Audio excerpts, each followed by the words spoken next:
Assalamualaikum warahmatullahi wabarakatuh. Kami dari kelompok 8 ingin memberikan sedikit materi tentang menentukan turunan berarah, kemudian penyelesaiannya menggunakan metode. Di sini kami terdiri dari 3 anggota. Yang pertama saya sendiri, Mustaqfiroh, dengan NPM 193100102. Yang kedua ada rekan saya, Zulkar Azhari Wicaksono, dengan NPM 1931014. Yang ketiga ada Febri Eko Wicaksono dengan NPM 193101117. Kemudian langsung saja kita ke materi yang akan disampaikan oleh Mas Febri terlebih dahulu. Silahkan.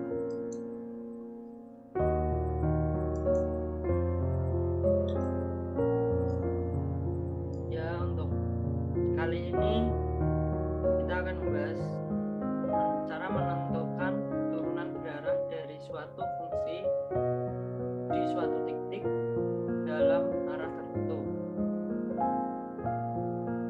Yang pertama yaitu laju perubahan dalam arah sembarang.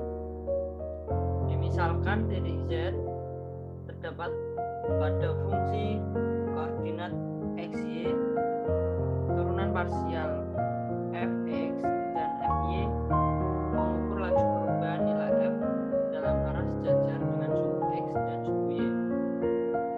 Di sini yang dipertanyakan yaitu bagaimana bila kita bergerak dalam arah yang lain.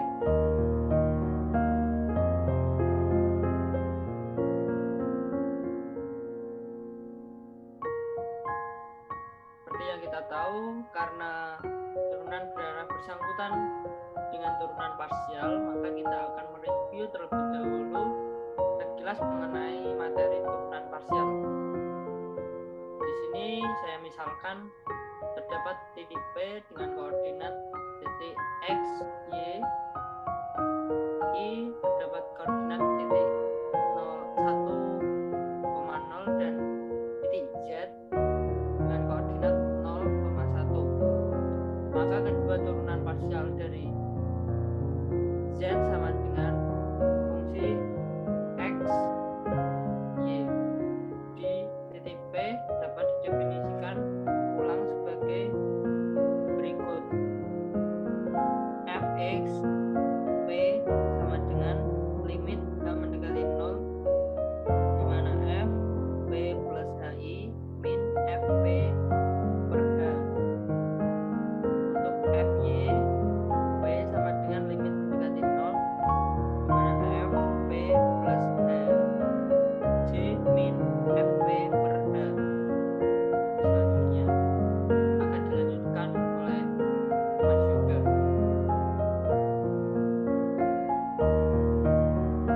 Definisi turunan berarah.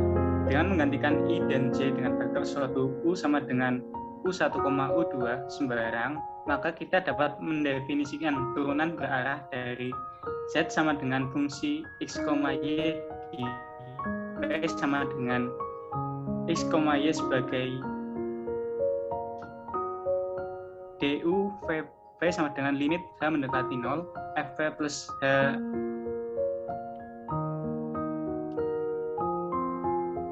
per H. Jadi PP sama dengan PP dan DJ dan VXP.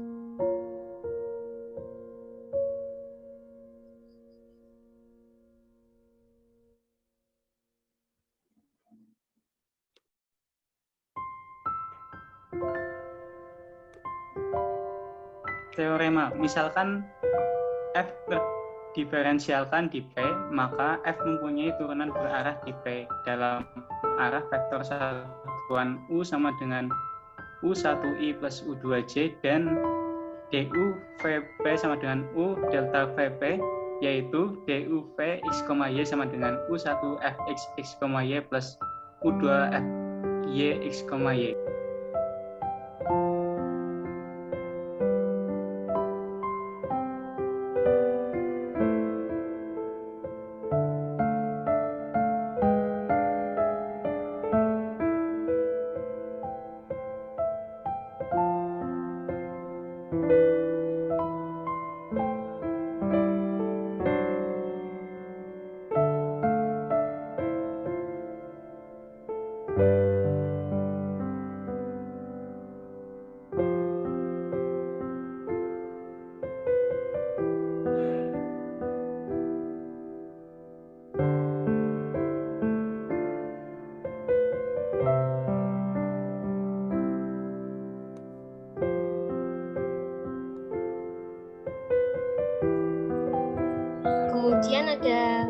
pengaplikasian Maple, ini berikut perintah-perintahnya. Yang pertama ada directional derivative, itu untuk menentukan turunan berar dari fungsi x, y pada arah vektor UV di titik x, y.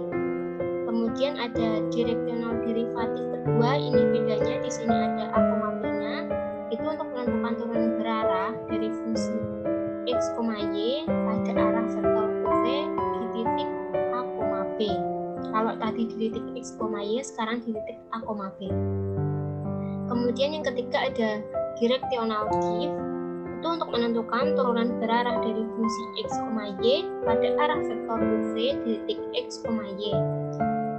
Ada directional diff kedua itu pada poin A, B, itu untuk menentukan turunan berarah dari fungsi x, y pada arah vektor UV di titik A, B.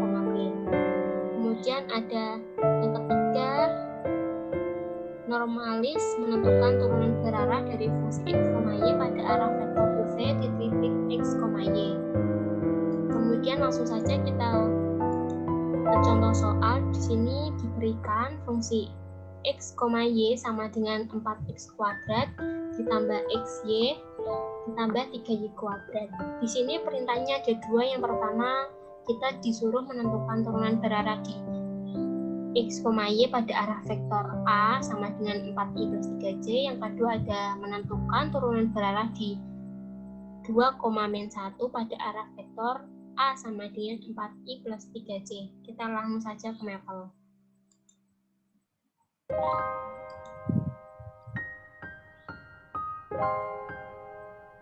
Sebelumnya, tadi kan diperintah menurunkan turunan berarah itu ada dua cara. Yang pertama dengan directional derivative, yang kedua ada directional diff. Berarti ada tiga, maaf.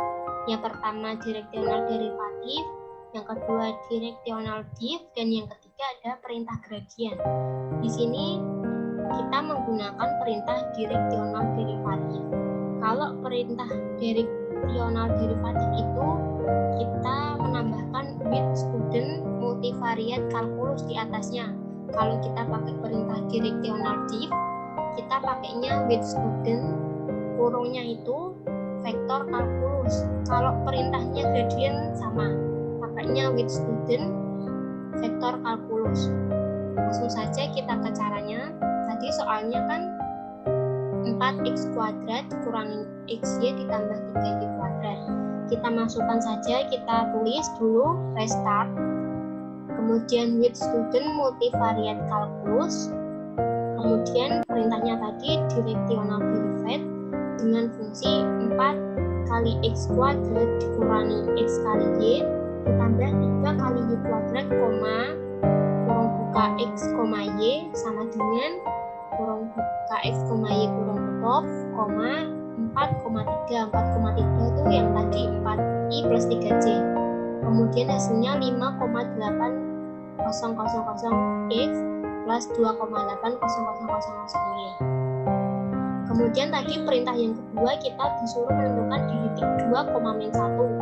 Kita tulis kembali menggunakan perintah directional derivative dengan fungsi 4 kali x kuadrat dikurangi x kali y ditambah 3 kali y kuadrat, kurung buka x, y tutup, sama dengan tadi titiknya dimasukkan di sini, titik A, B tadi ya, yaitu 2,-1, 4,3.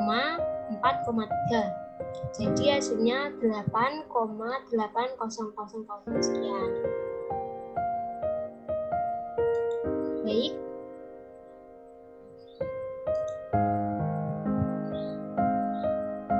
Sekian dari kelompok kami. Maaf bila ada salah kata, perbuatan, dan salah pengetikan. Mohon dimaafkan. Terima kasih. Wassalamualaikum warahmatullahi wabarakatuh.